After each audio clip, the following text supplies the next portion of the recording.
Welcome back to Top Repairs. Today's topic, I'm going to show you guys how to fix P2004 Intake Manifold Runner Control Solenoid Bank number 1 Stuck Open Code. If you're getting P2004, it means that the intake manifold runner control solenoid is stuck in the open position.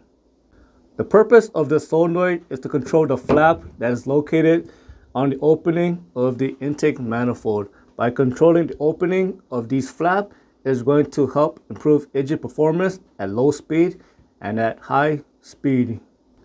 Here is a close-up view of the intake manifold runner control solenoid. When this part starts to fail, you're going to notice the following symptom. You're going to notice rough or uneven idle. You're going to notice low RPM torque, especially at low speed. It's going to feel like the vehicle won't accelerate at all, or you're going to notice slow acceleration. It's going to feel like the vehicle does not have power when trying to take off. And of course, all of this is going to be caused by a bad intake manifold runner controlled solenoid. Before replacing the intake manifold runner controlled solenoid, I always inspect the connector, make sure the connector is not broken or loose. I also check the wire, make sure that wire is not broken. Also, you want to check the hoses going to the intake manifold runner control solenoid. You want to make sure that the hose is not loose, which is going to be a pretty common problem. Also, make sure the hose is not cracked, and overall make sure the connector and the hoses are in good condition. And make sure to inspect the flap that's going to be located right in front of the intake manifold port. Make sure the flap, make sure it is opening and closing, make sure it is not binding. And also you want to check the rod, make sure that the rod is not broken or loose.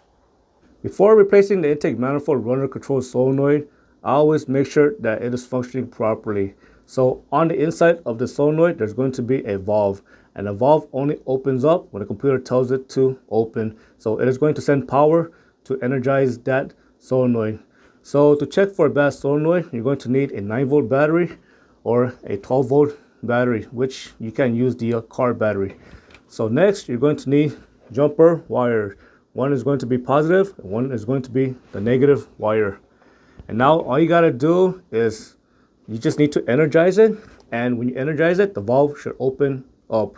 So I'm going to blow through this port right here, and I should not be able to blow out air throughout this side because the valve is going to be closed. But when I energize it, that valve is going to open up and I can blow air through the port on the solenoid. Let's begin.